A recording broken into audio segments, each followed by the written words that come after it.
Hi, my name is Rich Harrington for Creative Cow, and today we're going to look at combining some of the new features in Adobe After Effects to stabilize a shot with some great features over in Adobe Photoshop like Content-Aware Scale and Content-Aware Fill to change the background. Let's take a look.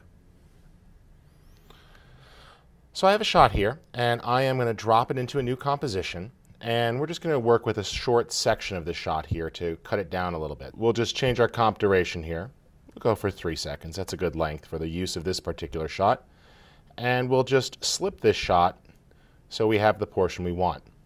Now, in order to cut down on render time, I'm going to go ahead and trim the shot so only the parts we're going to use are going to actually be in the composition. Easiest way to do this is Option left bracket. That's Alt left bracket on a PC. Move to the out point and then Option or Alt right bracket, and you'll see that the shot has actually been trimmed. If we look at our columns and you check the in and the out points, you'll see that those have actually been set, modifying the duration of that layer. Now what we're going to do is actually stabilize this shot to remove any unnecessary wiggle, and then we're going to rotoscope out the subject, kick the background layer out to Adobe Photoshop where we can do some transformations on it to remove some certain objects from the scene. Here's how it works. All right, let's start off here with our layer, and we're going to choose Animation, Stabilize Motion.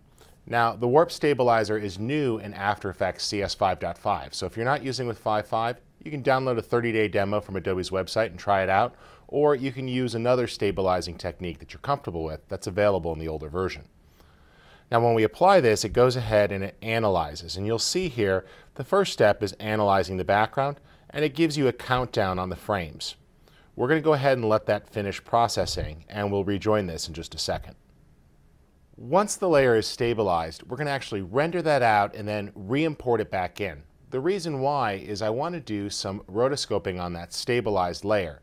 And in this particular case, I find it easier to actually flatten the footage and get that stabilizing effect over with before I start to rotoscope. Otherwise, the two effects can sometimes work a little bit against each other. There we go. It is finished out. It's on the last couple of frames. And you'll see we have the result of smooth motion or smoothness. I'm going to actually choose no motion so it completely locks this down. And the little wiggle is going to be gone. Let's go ahead and invoke that. And you see we have a very stable shot now. Great. Let's go ahead and add that to the render queue and round trip it back in. Shift Command right bracket or Shift Control right bracket. We'll mouse over the render queue and press the tilde or grav key to take that full screen. We're going to make a lossless file in this case. We'll go ahead and just name that shot stabilized. And from the output module here, we'll choose the option to import back into our project. Let's choose render. It's a very fast render in this case because it's already been analyzed. There we go. And if we check the project, you'll see the footage has come back in. Let's drop that into a new comp. And what we're going to do is two things. First, we're going to roto brush out our subject. So to do that, we double click to load the layer, click on the roto brush tool, and make a selection that defines our person.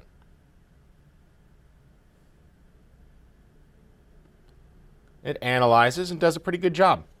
If it picks up some areas you don't want, just hold down the Alt key or Option key, and you could trace through to define what's not your object or subject. There we go. And we'll just put a nice global stroke over here to define this area as not part of our selection.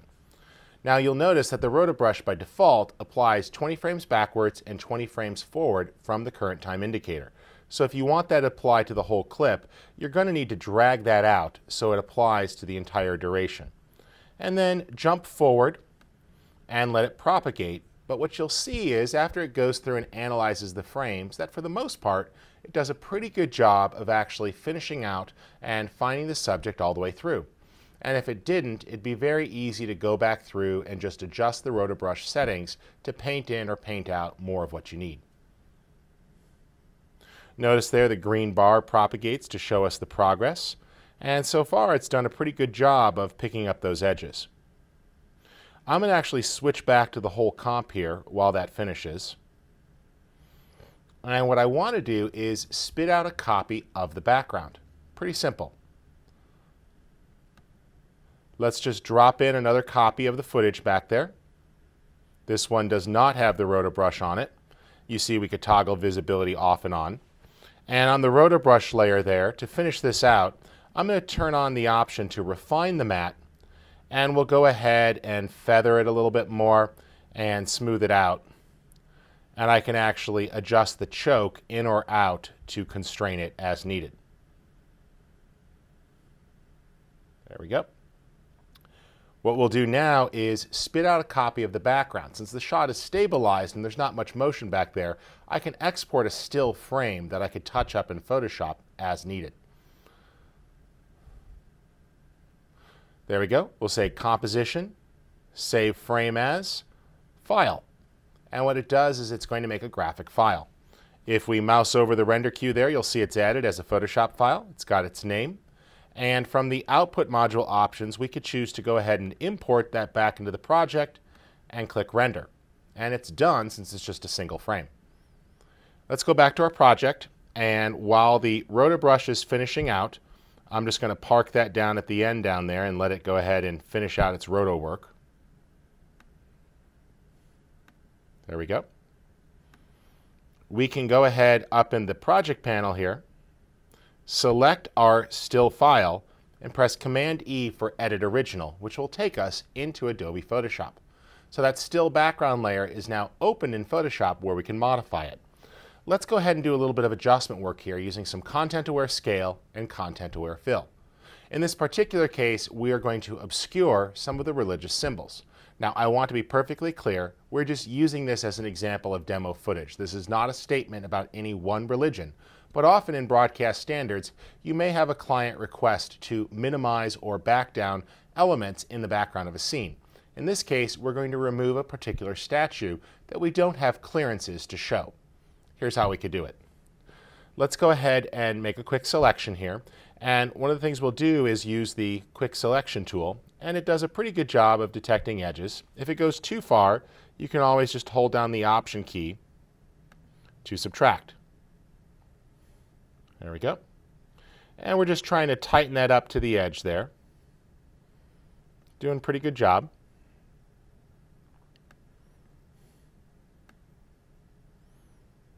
And it's just a little give and take as it refines.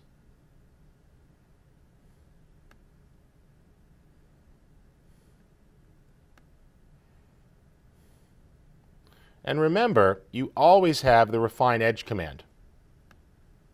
So if you want to refine that a bit, click that button and you get great controls. I can go ahead now and do a smart radius and adjust that so it has some good feathering. Smooth it out a bit to get rid of some of the bumps. Feather it even further, and in this case, expand the edge outward a little.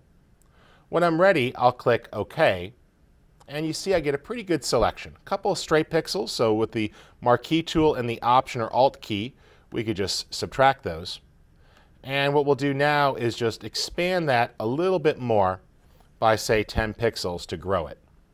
Now, this is going to allow us to use the Content-Aware Fill option, which will analyze the surrounding pixels and then create a new fill layer. We can go ahead with that fill texture there and clone a little bit to hide it after the fact, but it's really a huge time saver from doing a completely original clone. Let's go ahead and press Shift-Delete, and we'll choose the Content-Aware option. It's going to analyze the surrounding pixels and attempt to remove that object.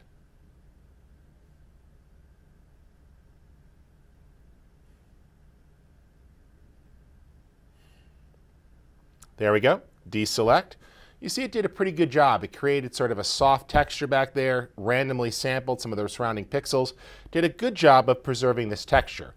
Of course, if you want, you can always take your clone stamp tool and quickly fill that area in however you see fit, and, you know, repeat the patterns as necessary if you want to go through there and clean up. But you see it did a pretty good job of removing that area and creating a simplified pattern. What I want to do now, though, is quickly scale this up a little bit to further obscure this area. So pretty simple. Let's go ahead and make a rough alpha channel.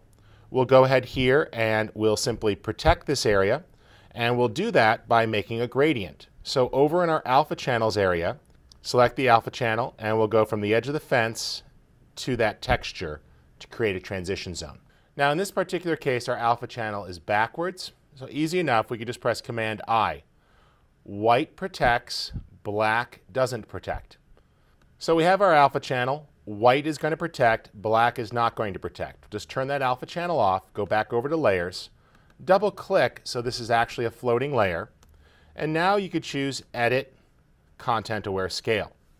I recommend you zoom out a little bit so you can see the handles, and from the Protect area, choose your alpha channel that you made. Now as you drag that, you'll see that you could scale that texture without actually scaling the person. So we simplified that area and had it fall off a little bit more, and we created a nice transition there. That works really well. You could do any cloning or anything else you want, but when we close this and hit Save, we'll switch back over to After Effects, and you'll see that it actually updates there. So there's our background layer. I'll just drop it in, and there's our subject, and we have replaced the actual background behind him. Now, you'll notice in this particular case that we have a still image there.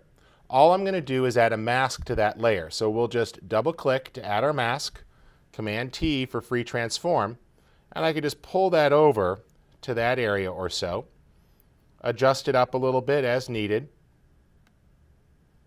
There we go. And we'll apply feathering to that mask so it's got a transition zone.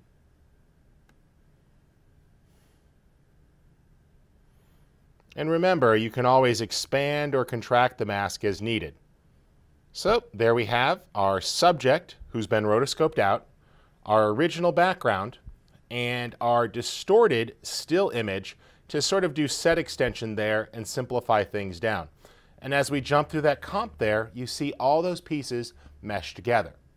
Now this is a very obscure use of several tools, but I wanted you to wrap your head around how all of them can interplay.